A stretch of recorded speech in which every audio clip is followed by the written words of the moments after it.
Hello, Christian. We'll go ahead and get started. First question, Adam Spolin. Christian, is it disappointing when you hear James after last night's game say that he doesn't think that this team is good enough? Definitely a little disappointing, especially with the chemistry that me and him have built. I feel like we were starting to get better in terms of, the pick and roll coverages and stuff like that, offensively. And it's a little disappointing. It hurts the team chemistry a little bit. Brian Bearfield. Christian, how do you feel? I know that one of the reasons you signed with the Rockets was to play with James Harden, and now on today after all of this, how are you feeling personally? Well, I can only focus, on the next game, which is San Antonio. That's what my main focus right now is. Can't really focus on what I can't control. It's out of my control. It's past my pay grade, so I'm only focused on the next game. Kim Davis. Hey, Christian, what is the kind of if mood is the right word, of the team today?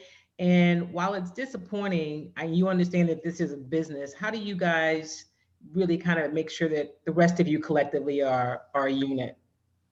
We just come together, with a bunch of, veteran guys that we have. We all just got to come together, bring each other together, and move on.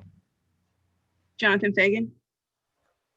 Christian, how much has this been hanging over the team throughout the season? And would it have been a hindrance to try to go on with him playing with you?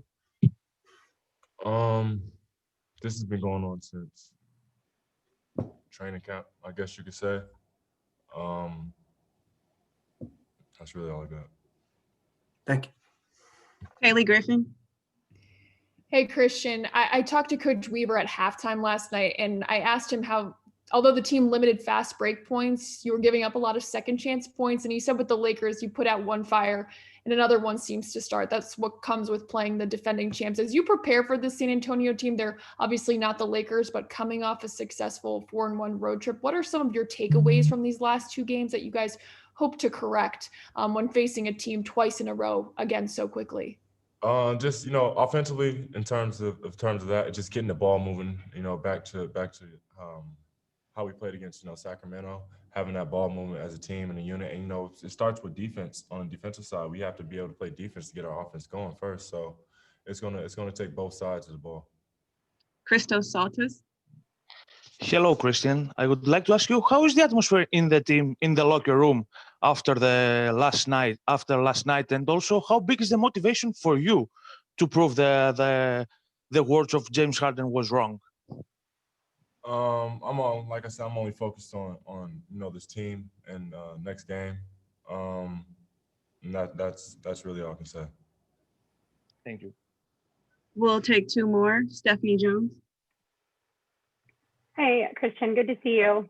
I just wanted to get back to the sentiment that you and your teammates have when you hear the words that James Harden said, and then you hear what John Wall said about it's still early. Do you feel that this team can be competitive with elite teams the way you're structured now? I do. I'm going to make this team competitive. Whether they like it or not, I didn't come to the Houston Rockets to lose any games. I didn't sign up for that. I'm not here for that. I'll come here to win. I come here to compete, and I'm going to make sure everybody on this team is competing. And last question, Sam Amick. Christian, the media conversation is one thing, but I wonder with you guys as teammates, has James at any point communicated his side and tried to help you all understand a little bit about where he's coming from, or is he just come in and worked and left everything outside? It's kind of been spots here and there. I've kind of been in the middleman of things, just being the big man between John and James, and just playing with both of them. I've kind of been in the middle of both, so it's kind of both sides. But we're together, the team's together, and we're focused on San Antonio. And we're gonna try and get that win out there. Thank you. Thank you, Christian.